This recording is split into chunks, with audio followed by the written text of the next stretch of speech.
sur l'ingratitude des peuples. Un jour qu'errant de ville en ville, cachant sa lyre et son nom, l'aveugle qui chantait Achille montait au temple d'Apollon.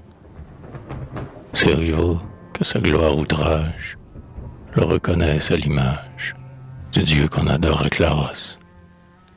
Et chasse du seuil du génie, ce mendiant dont l'Ionie un jour disputera les eaux. Apollon, la tête baissée, le vieillard reprend son chemin, seul et roulant dans sa pensée l'injustice du genre humain.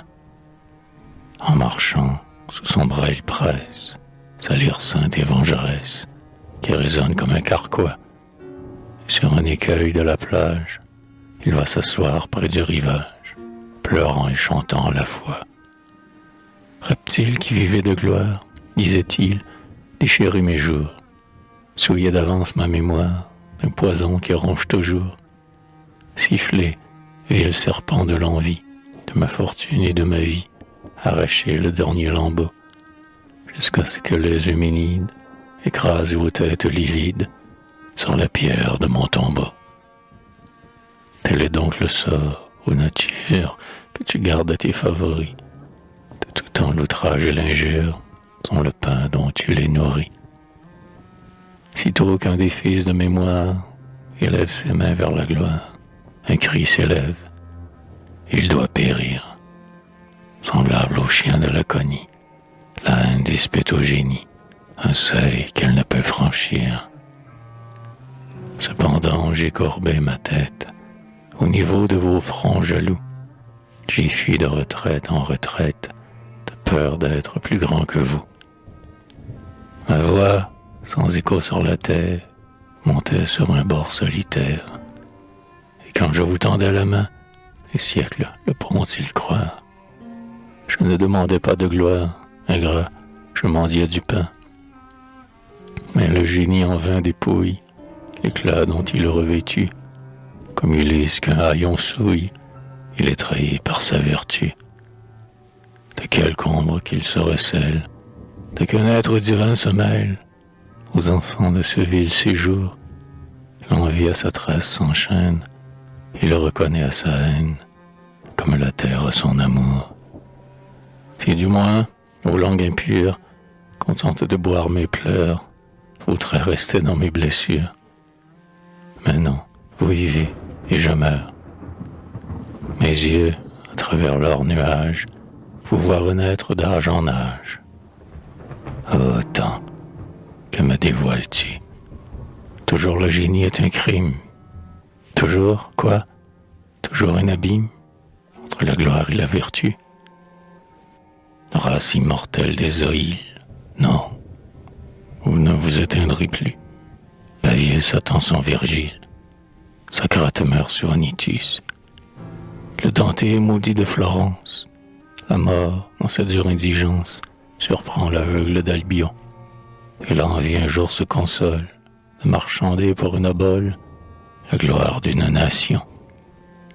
Le chantre divin d'Herminie, rongeant son cœur dans sa prison, sous les assauts de l'insomnie, sans fléchir jusqu'à sa raison.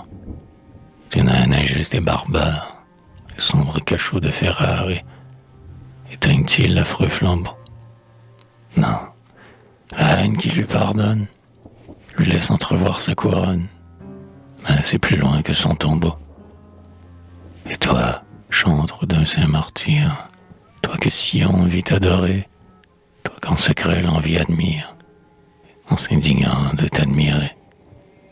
En vain, en rampant sur ta trace, la haine avec sa langue efface ta route à l'immortalité. Trop grand pour un siècle vulgaire, ta gloire tristement éclaire son envieuse obscurité. En vain l'impure calomnie, lançant ses traits sur l'avenir, ne pouvant nier ton génie, s'efforce au moins de le ternir. Comme un vaisseau voguant sur l'onde, traîne après soi la vase immonde qu'il a soulevée en son cours.